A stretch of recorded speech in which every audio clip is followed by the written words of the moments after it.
Hi hello welcome back to our channel. ఈరోజు recipe వచ్చేసి సొరకాయ పచ్చడి అండి. వేడి వేడి అన్నంలోకైనా, ఎలాంటి టిఫిన్లోకైనా, ఇడ్లీ, దోశ, వడ దేనికైనా కానీ సూపర్ కాంబినేషన్ అనే చెప్పొచ్చు. కానీ వేడి అన్నంలోకైతే ఇలా ఈ పచ్చడితోటి అలా నెయ్యి తగిలించుకుంటే స్వర్గం కనిపిస్తుందండి, అంత బాగుంటుంది.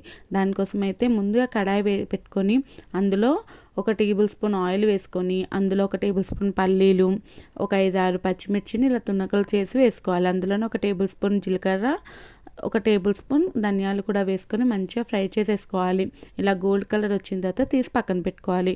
అదే కడాయిలో ఒక కప్పు సొరకాయ ముక్కలు వేసేసుకొని అందులో హాఫ్ కప్పు టమాటో ముక్కలు అయితే కరెక్ట్ మెజర్మెంట్ అండి.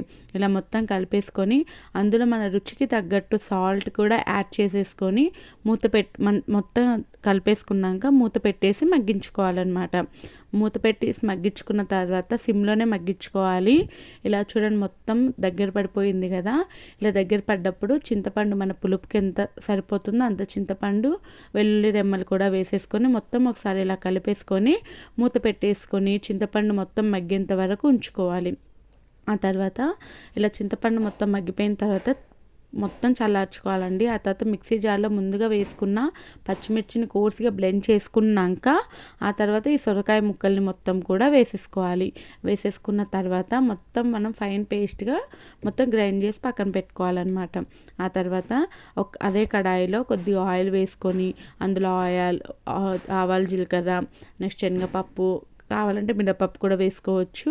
ఆ తర్వాత ఎండుమిర్చి, కొద్దిగా కరివేపాకు వేసేసుకొని చిటపట్లాడిన తర్వాత ఇంగువ పౌడర్ వేసుకోవాలి.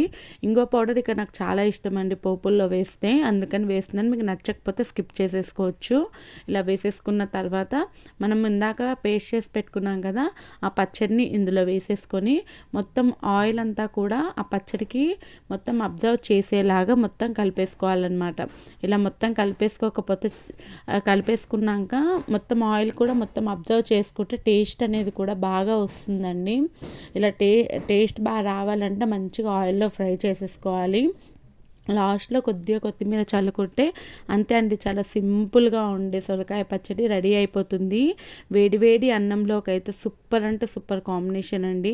ఒక్కసారి ఈ రెసిపీ మీరు ట్రై చేయండి. ఎలా వచ్చిందో నా కామెంట్ బాక్స్లో అయితే షేర్ చేయడం మాత్రం అస్సలు మర్చిపోకండి. అలానే మన ఛానల్ని ఇప్పుడే ఎవరైనా చూస్తున్నట్టుంటే ప్లీజ్ సబ్స్క్రైబ్ చేసేసుకోండి. మీకు ఇంకేమైనా రెసిపీస్ కావాలంటే కామెంట్ బాక్స్లో అడిగేయండి. అలానే లాస్ట్లో 2 వీడియోలు పెడతాను, మంచి ఎంజాయ్ చేయండి.